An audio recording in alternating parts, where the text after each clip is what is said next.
Hello everyone, my name is Ryan Cam, and welcome back to the AFI project. Today, we are going to be taking a look at Butch Cassidy and the Sundance Kid. This was directed by George Roy Hill. It was written by William Goldman, who also wrote the screenplays for All the President's Men and The Princess Bride. And it starred Paul Newman, Robert Redford, and Catherine Ross, among others. And this is based on a mostly true story. This movie tells the story of, Butch Cassidy and the Sundance Kid, played by Paul Newman and Robert Redford respectively. They have both terrorized the American West for a good number of years now, with Butch Cassidy being the mouth of the group and the Sundance Kid being the fastest hand in the West. However, after a robbery goes south, they both escape with Sundance's lover, Etta, played by Catherine Ross, to South America, where they cause even more damage in South America, and, go out in a blaze of glory. Literally.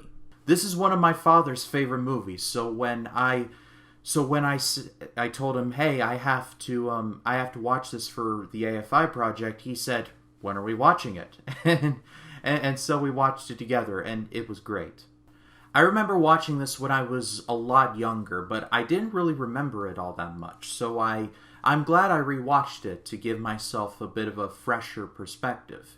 And like I said, I'm glad I rewatched it, because this movie is actually really good. In the intro, I said that this movie was based on a mostly true story. There is a lot of truth said in jest, in that the story of Butch Cassidy and the Sundance Kid came across the desk of William Goldman in the early 1950s, and he wanted to make this movie even sooner than it was released. However, executives really didn't like the idea of Western heroes running away. But he wanted to, and eventually did, write an original screenplay for this. To quote Goldman himself as to why he made this an original story, there is that famous line that Scott Fitzgerald wrote, who was one of my heroes. There are no second acts in American lives. When I read about Casey and Longbaugh and their super posse coming after them, that's phenomenal material. They ran to South America and lived there for 8 years, and that was what thrilled me. They had a second act. They were more legendary in the South America than they had been in the Old West. It's a great story. So when this movie says it's based on a mostly true story, take them at their word on it. But that doesn't mean this movie isn't entertaining, because it absolutely is. My favorite part of this movie was the chemistry between Butch and Sundance. Butch is the crap talker of the group. He basically is he's the charismatic one, while Sundance is the all-business one. It's literally a good cop, bad cop dynamic. After one of their robberies, one of the members of their hole-in-the-wall gang said, "Hey, Butch, I'm taking over." And Butch is like, "Well, why don't we talk about this?" All the while just preparing for Sundance to beat him up. They work simpatico with each other. But they're not really bosom buddies all the time. They do argue and they do fight. And when they do fight, it's actually pretty entertaining. Even down to their dying breath, they're crap-talking each other. It's great. There's also something in this movie that I actually thought was a pretty genius move. There really isn't that much of a villain. Normally in a Western like this, there's a clear good guy wearing a white hat, and there's a clear bad guy wearing a black hat, or some dynamic like that. But in this movie, there really is no villain.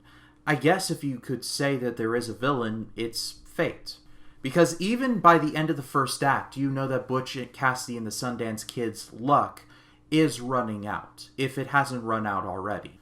They even run away from their homes in the American West because a certain enemy are after them. They have their theories as to who, but it is never revealed.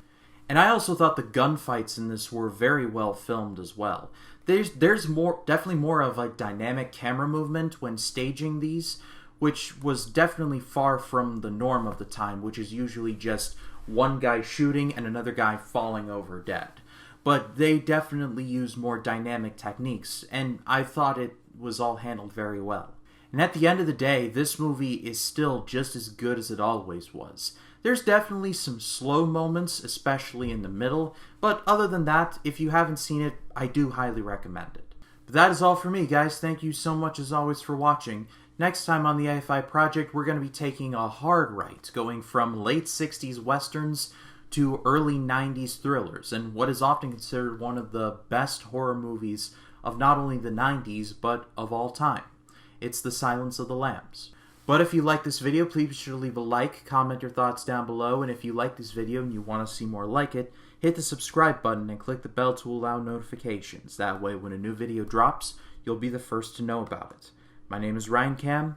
I'll see you in the next one.